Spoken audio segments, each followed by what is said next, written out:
श्री शिवाय नमस्तुभ्यम। दोस्तों मैं एक कहानी लेकर आई हूँ, आप लोग श्रवण करिए।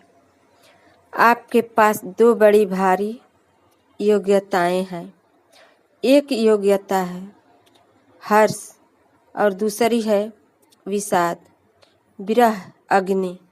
मन ही मन गुरुदेव को स्नेह करते करते, गुरुदेव से बात करते करते हृदय पुलकित होता है, हर्षित होता है।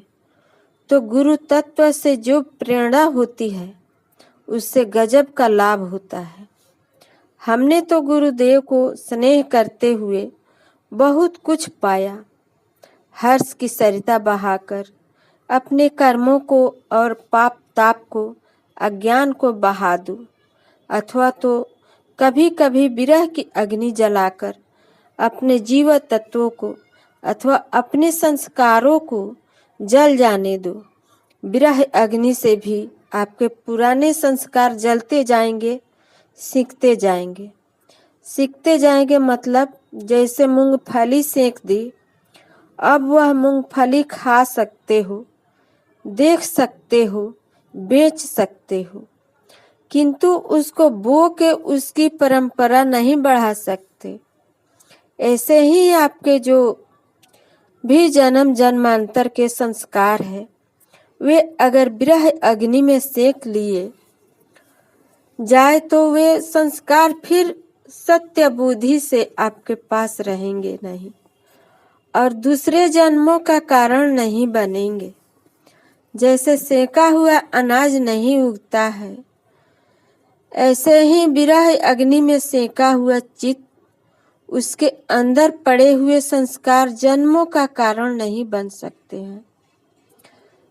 भगवत तत्व में स्थिति करने से, गुरु में स्थिति करने से अंतकरण सीख जाएगा, विरह अग्नि में बाधित हो जाएगा। श्री कृष्ण को 5000 से भी अधिक वर्ष बीत गए, लेकिन मीराबाई इतनी तदाकार होती कि हजारों वर्षों की दूसरी मीराबाई के आगे नहीं रहती।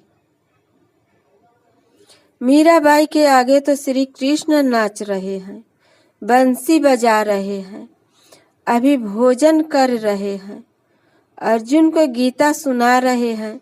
श्री कृष्ण आए तो मीराबाई हर्षित हो जाती है, और आ नहीं रहे हैं तो मीराबाई सोचती है क्या कारण है। मीराबाई रोने लगती है। रोना विरह भक्ति है। मीराबाई का कभी तो प्रसन्नता से मुखड़ा खिलता है, तो कभी विरह अग्नि से हृदय शुद्ध होता है।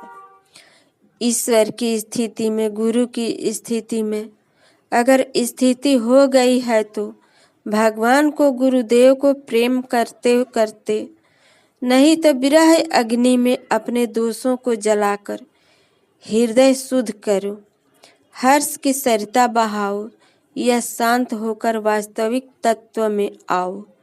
फिर चुप मन इधर उधर जाए तो सतगुरु का सुमिरन करो, सत्संग में जाओ, जरूर शांति मिलेगी।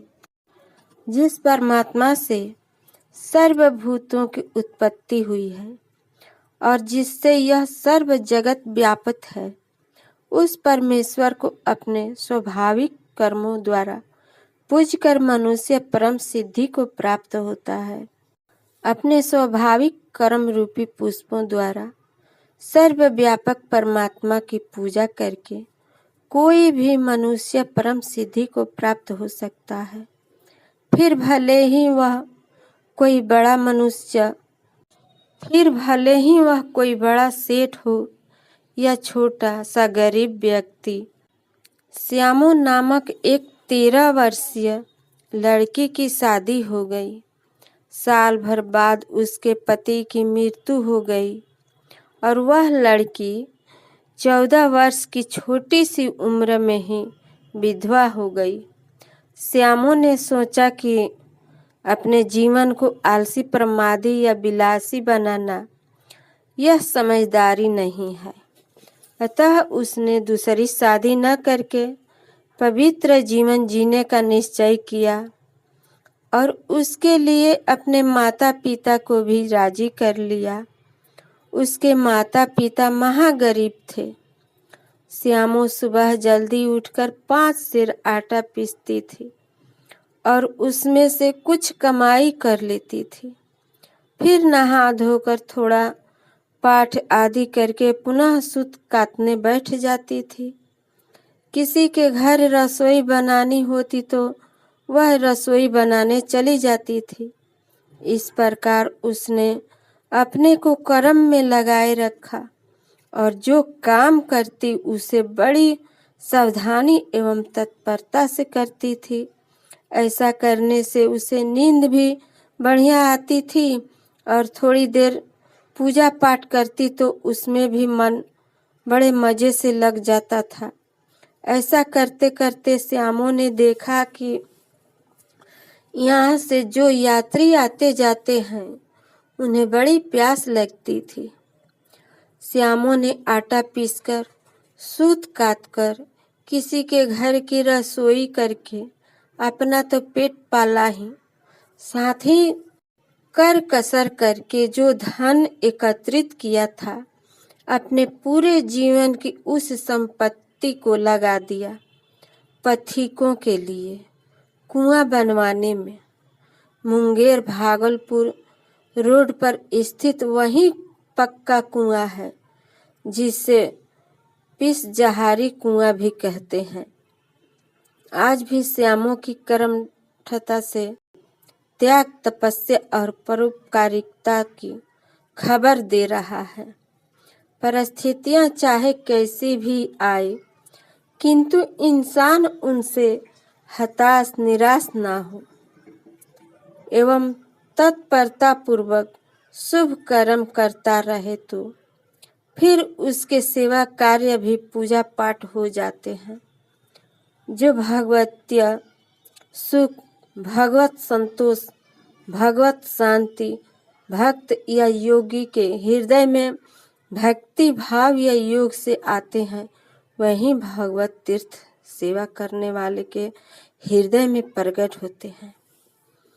14 वर्ष की उम्र में ही विधवा हुई श्यामों ने दोबारा शादी न करके अपने जीवन को पुनः विलासिता और विकारों में गर्काब न किया, वरना पवित्रता स्वयं एवं